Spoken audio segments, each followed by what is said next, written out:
me, "The next bus is not real, do not board." What time is it? I don't know. I did know. It was 11:55 p.m.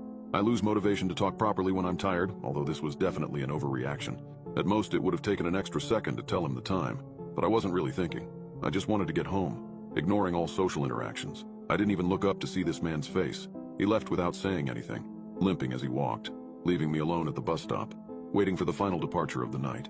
A single minute past midnight was the usual time on the schedule, although it's almost always late, despite only ever having a few passengers at most. My late shift at work had me used to these empty hours of the night.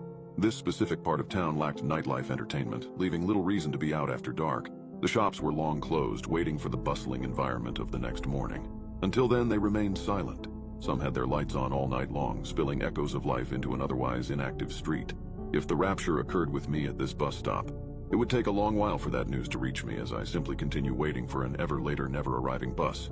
These are the kind of thoughts I have as I wait in the dark for the bus. The occasional breaks in these thoughts are often caused by me checking the digital sign above me, displaying an estimated time for all upcoming departures, expecting to see 5 minutes or perhaps a more delayed 10 minutes. I hadn't planned on having to read a whole sentence.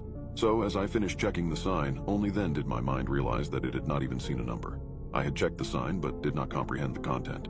My double take showed me what I had missed. "The next bus is not real. Do not board." I stared for a moment before looking around. What I expected to see, I do not know. Perhaps some pranksters giggling at their work, or more sinisterly, a shadowy figure looming over to guide this paranormal event. Nothing. I saw nothing.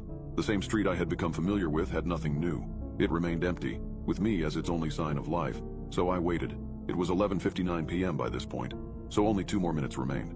On time for what may have been the first time ever, the bus arrived. A single minute past midnight, and here it was, pulling around the corner, approaching the stop. I put my hand out to signal my need to board, feeling relieved that my only way home hadn't been canceled. As the bus approached, I noticed the dark interior. The headlights were on, but the lights inside were all off. I could not make out whether any passengers were on board, or even who the driver was. Being a regular, I know most of the final route drivers, but this time it was anybody's guess. I got onto the bus, putting down the same change I always do. "Bit dark, isn't it?" Nobody replied as the doors closed behind me and the bus continued its way forward. I smiled awkwardly, despite knowing that the driver could not see me, and found a seat. I never found out whether there were any more passengers, but I can only hope